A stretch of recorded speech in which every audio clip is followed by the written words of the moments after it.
Brought to you by Agilus Diagnostics.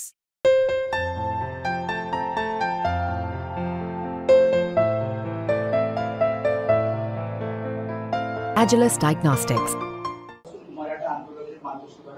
नाही मला नाही तुम्हाला असं वाटतं का की यात काही नाही मी त्याच्यामध्ये त्याच्यात काय जाणार आहे?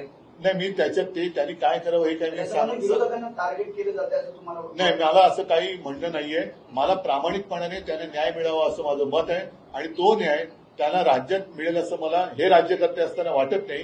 कारण मुळामध्ये परत एकदा सांगतो आरक्षणाच्या मर्यादा वाढवण्याचा अधिकार हा लोकसभेला आहे. लोकसभेमध्ये मोदींनी निर्णय घ्यावा आम्ही मान्य करायला तयार आहोत. म्हणून मी इथल्या सगळ्या या समाजातल्या लोकांना विनंती करतोय की आपण इकडे एकमेकाशी भांडत बसण्यापेक्षा दिल्लीमध्ये जाऊ, दिल्लीमध्ये चला आणि मोदींना सांगा की तुम्ही आता याच्यामध्ये लक्ष घाला. कारण ते मोठी दैवी शक्ती मोदींना प्राप्त झालेली आहे. त्याच्यामध्ये त्यांना त्यांच्या आयुष्यातला संघर्ष सुद्धा माहिती आहे. तो वेळोवेळी आपण आपल्याच माध्यमातून जनतेसमोर त्यांनी मांडलेलं आहे की कसे ते लहानपणी किती लहान होते, मोठेपणी किती मोठे झाले, हे सगळं त्यांनी मांडलेलं आहे. तर तो संघर्ष, तो अनुभव लक्षात घेऊन मोदींनी याच्यावरती तोडगा काढावा आम्हाला मान्य.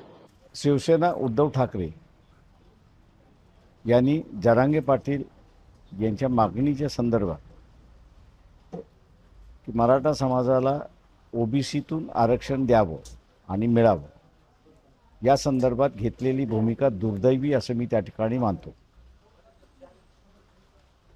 मागणीच्या बाजूने आहात की विरोधात आहात हे मांडण्याऐवजी